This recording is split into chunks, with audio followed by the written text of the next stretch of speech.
চারদিকে শুধু পানি আর পানি।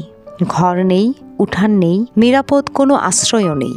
টানা ভারী বৃষ্টিতে দেশের বিভিন্ন অঞ্চলে বন্যা পরিস্থিতির চরম অবনতি হচ্ছে।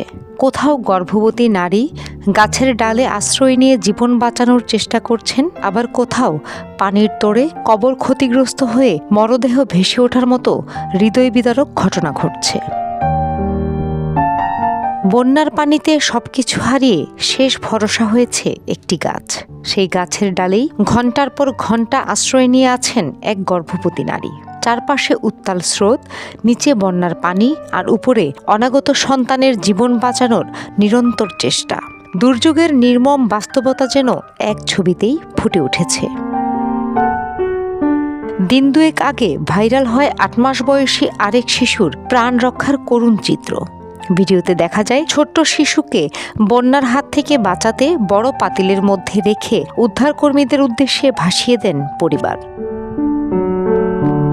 শুধু জীবিতদের নয়, বন্যা কেড়ে নিচ্ছে মৃতদের শেষ আশ্রয়ের নিশ্চয়তাও। কোথাও কোথাও প্রবল স্রোতে কবরস্থান প্লাবিত হয়েছে, ভেঙে যাচ্ছে কবর, পানির তোড়ে ভেসে উঠছে মরদেহ। স্বজনদের জন্য এটি হয়ে উঠেছে আরেকটি গভীর মানসিক আঘাত। তবে দুর্যোগের এই সময়েও থেমে নেই মানবতার হাত।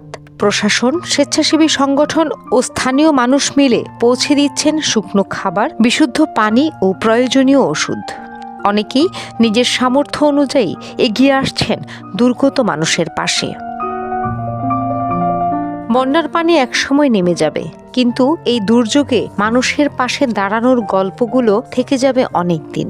কারণ দুর্যোগ যত বড়ই হোক, মানুষের প্রতি মানুষের ভালোবাসা আর সহমর্মিতাই শেষ পর্যন্ত সবচেয়ে বড় আশ্রয়।